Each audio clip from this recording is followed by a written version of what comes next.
Assalamualaikum warahmatullahi wabarakatuh. Selamat pagi teman-teman semuanya. Hari ini kita berjumpa lagi dalam pembelajaran ekonomi. Pada kesempatan kali ini, saya akan membahas mengenai KD yang baru, yaitu KD 3.2 yang membahas mengenai masalah pokok ekonomi dalam sistem ekonomi. Secara umum, masalah pokok ekonomi itu dibagi menjadi dua. Yang pertama ada masalah pokok ekonomi klasik dan juga yang kedua masalah pokok ekonomi modern. Kita akan membahas yang pertama adalah masalah pokok ekonomi klasik. Di sini masalah ekonomi klasik dikemukakan oleh seorang ahli yang bernama Adam Smith yang menganut tentang teori ekonomi klasik.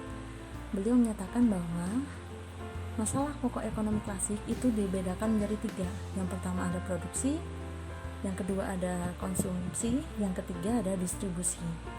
Kita akan bahas dulu yang pertama mengenai produksi.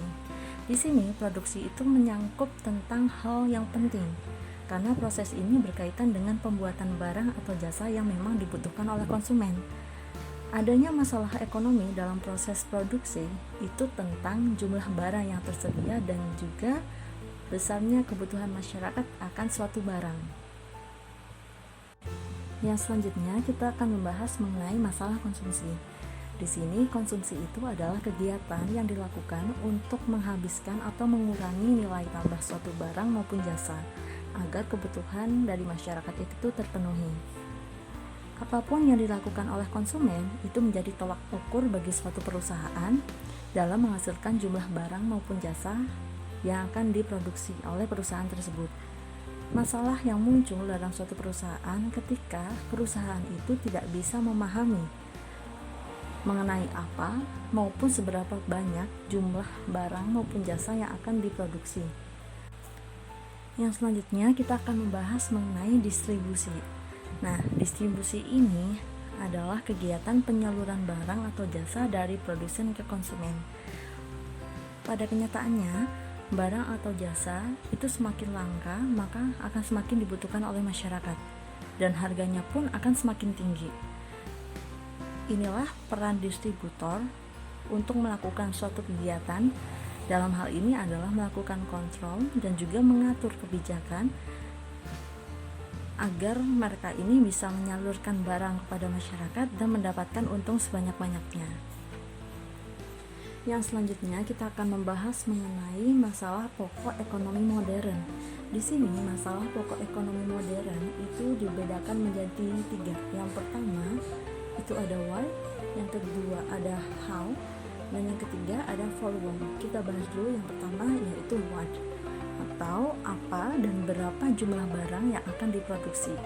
Nah, di sini kita menentukan barang dan jasa yang akan diproduksi haruslah melakukan analisis mengenai skala prioritas yang dibutuhkan oleh masyarakat.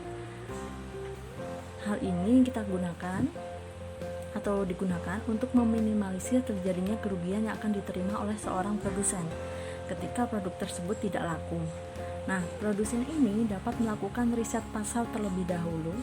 Setelah itu dapat melakukan analisis sehingga produsen benar-benar memahami kebutuhan yang sangat-sangat dibutuhkan oleh masyarakat dan dia bisa menentukan berapa jumlah barang atau jasa yang akan dihasilkan demi memenuhi kebutuhan dari masyarakat.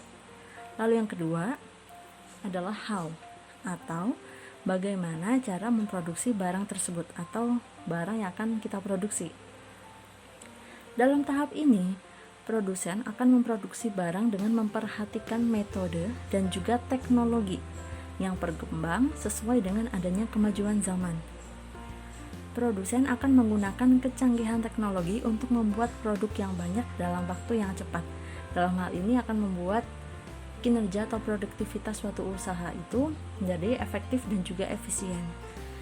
Di mana penggunaan teknologi seperti mesin dan teknologi-teknologi yang lainnya, alat-alat peralatan yang canggih, itu tentunya dapat menekan biaya produksi.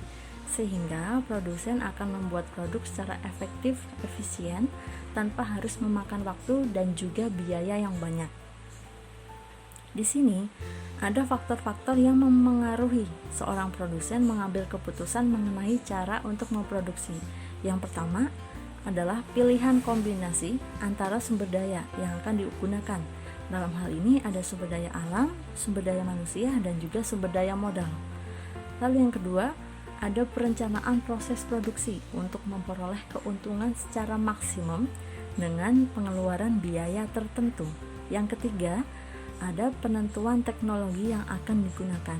Di sini, produsen dapat memilih teknologi, dalam hal ini adalah padat karya dan juga padat modal. Padat karya dalam produksi itu menggunakan tenaga kerja manusia untuk menyelesaikan proses produksi. Sedangkan padat modal berarti seorang produsen ini menggunakan tenaga kerja mesin untuk melakukan proses produksi. Oleh karena itu, produsen itu lebih baik menggunakan keduanya. Dalam hal ini menggunakan padat karya dengan padat modal, karena masing-masing padat karya maupun padat modal ini memiliki kelebihan dan kelemahan, tentunya bisa saling melengkapi. Ketika padat karya atau tenaga kerja manusia ini dibekali oleh suatu keterampilan untuk mengoperasikan teknologi atau peralatan yang menunjang efektivitas perusahaan, otomatis produktivitas perusahaan itu akan berjalan dengan lancar dan produk yang akan dihasilkan tentunya jauh lebih banyak dan tidak memakan banyak biaya maupun banyak waktu. Lalu yang selanjutnya, pertimbangan yang terakhir ini mengenai pertimbangan faktor eksternal, yaitu ada harga, perekonomian nasional, suku bunga, biaya produksi, inflasi, kurs valuta asing, dan sebagainya. Lalu masalah pokok ekonomi modern yang ketiga adalah for whom, atau untuk siapa barang tersebut diproduksi. Sebelum produsen ini melakukan tahapan produksi yang selanjutnya, setelah dia ini melakukan penentuan mengenai produk yang akan dibuat, maka produsen itu harus menentukan sasaran atau orang yang nantinya akan membeli produk tersebut. Hal ini agar produk tersebut itu sesuai atau tepat dengan sasaran dan akan mengakibatkan produsen itu dapat untung ketika produk tersebut dikonsumsi di tangan yang tepat. Mungkin itu saja yang bisa saya sampaikan. Banyak salah dan kurangnya saya mohon maaf. Terima kasih atas perhatiannya. Wassalamualaikum warahmatullahi wabarakatuh.